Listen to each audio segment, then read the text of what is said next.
Seeing Eye Dogs Australia is very important to our community.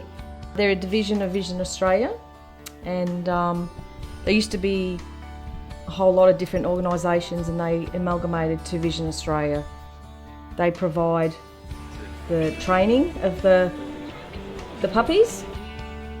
So within 2.5 years, the puppies will become a seeing eye dog.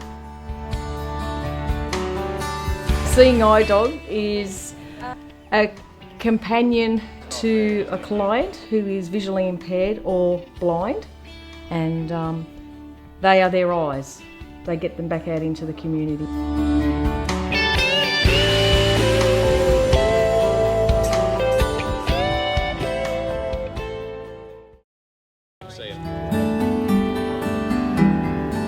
As a carer, we love them, we feed them, we cuddle them, we take them to the shops.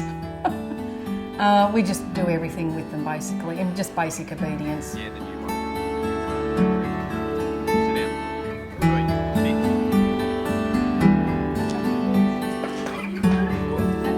I've been a part-time CEDA carer since April last year, but it's been a bit mixed because we've been caring for puppies plus puppies that may be used in the breeding program.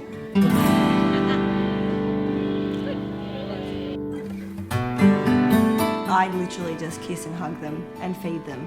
That's my main job. Ian trains and I just kiss the hell out of them. The main role is to sort of get them used to public socialisation, teach them basic obedience like sit command and down command, and their food routine, their toileting routine, all that sort of stuff, and mainly just basic training and standard obedience, and public, just getting them into as many different situations in public as possible that they may come up against when they are actually working.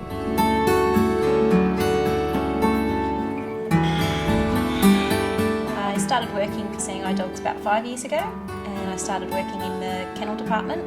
So from the kennel department I became a trainer, and then I've moved into the puppy development role.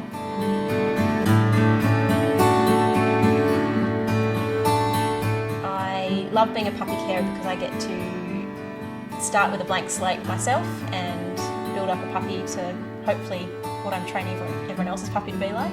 But I also love helping puppy carers and helping with any issues that come up and trying to work through them. It's a bit of a challenge for me.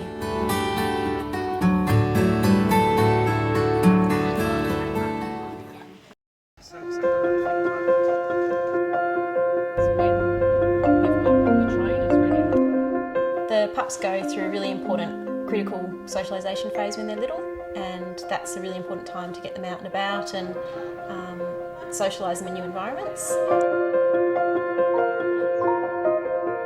Puppies won't go out before 8 weeks of age. That's the earliest a carer will get a puppy, and they have them for about 12 months. So puppies are called in for training about 12 to 15 months of age.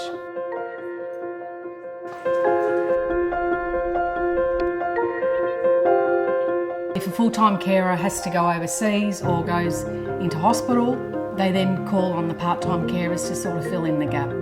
So we could have them anywhere from 10 days to 4 months.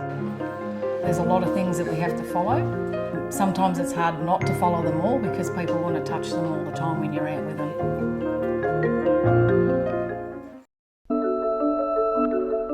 You can't be out of the house for longer than 3 hours, or the dog's not allowed on the furniture. Don't sell them on eBay. Yes, don't run to another state when you want to keep the dog. Yeah, that is a bad one. Yeah. Don't let the dog run as well. When they're in their jacket, that it has to be very business-like and that there's no sort of fun or play. I mean, there's sort of the fact that they're even out and they're sort of on a walk, they feel like they're having fun anyway. So it is an enjoyable experience for them. It's not sort of all work, but yeah, it's sort of have toys and stuff. Yeah. So when they're sitting down in a restaurant, they're still allowed to play with a toy, not run around the restaurant. They're allowed to have access to. It's just basically teaching them that this is the time to concentrate, and so don't let other people pat them and that sort of thing, which takes their focus away from the job they're supposed to do, those sorts of things. Even though they've got their jackets on, it's about educating the community. So we're not there to tell people off, it's just there to just explain to people that the dog is learning to concentrate on what its job is and we still do get refused from places, so restaurants, cafes, different areas, but once again it's about community education and just explaining why the dog is allowed to go into different places.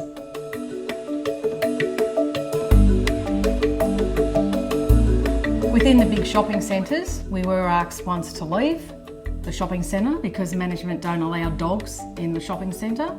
And we said, well, they're not dogs, they're seeing eye dogs and they're learning, and they have full rights of being in here.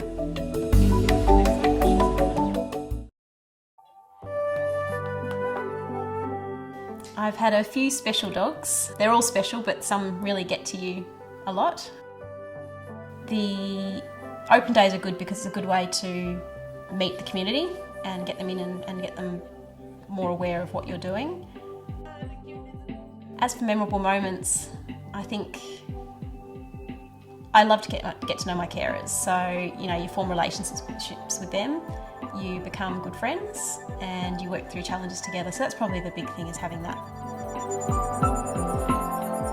Well, at the moment we're up to number 10, but we've had one dog twice. We've had Frodo, Jeannie, Grayson, Spencer, AJ, Tully, Maggie, Elton, and now Dexter. Charlie's our dog. He's the one that has to cope with all the changes of dogs all the time.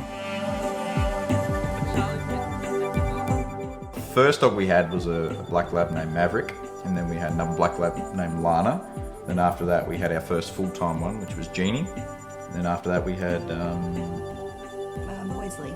Wesley, that's right. We only had Wesley for about 2 days, something like that. And then Tammy. Tammy, we had her. No, then we got Honey. No, we forgot Sorry, Honey. We forgot Honey. Oh my God! How did we forget Honey? Yeah, after Jeannie we had Honey, which was another full-time one, and then she went into season, so she went back into the kennels to sort of, so they could keep an eye on her. And while she was there, we had Wesley and Tammy. We've got a black Labrador as well. His name's Topher, and he gets along with all of them really well. He's good training for him as well, because he's got his own sort of personality, which they have to learn to sort of block out when they're working. So sometimes we have him in the jacket at home, and they've sort of got to learn to ignore him, which is really good.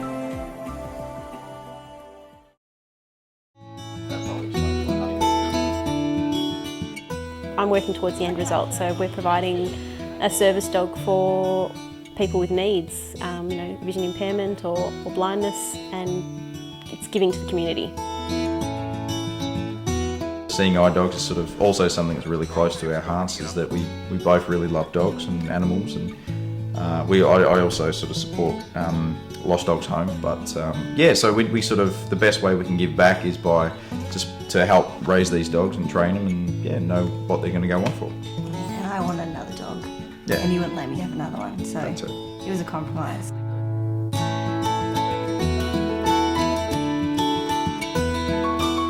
It's always hard, they all take a piece of your heart when they go, but I love what I'm doing because you get to meet so many other dogs. If I was a breeder carer, I'd just have the one dog for possibly quite a few years, but being a part-time carer, I get to care for lots of different dogs, and they've all got their own cheeky, funny little personalities, and they're all beautiful.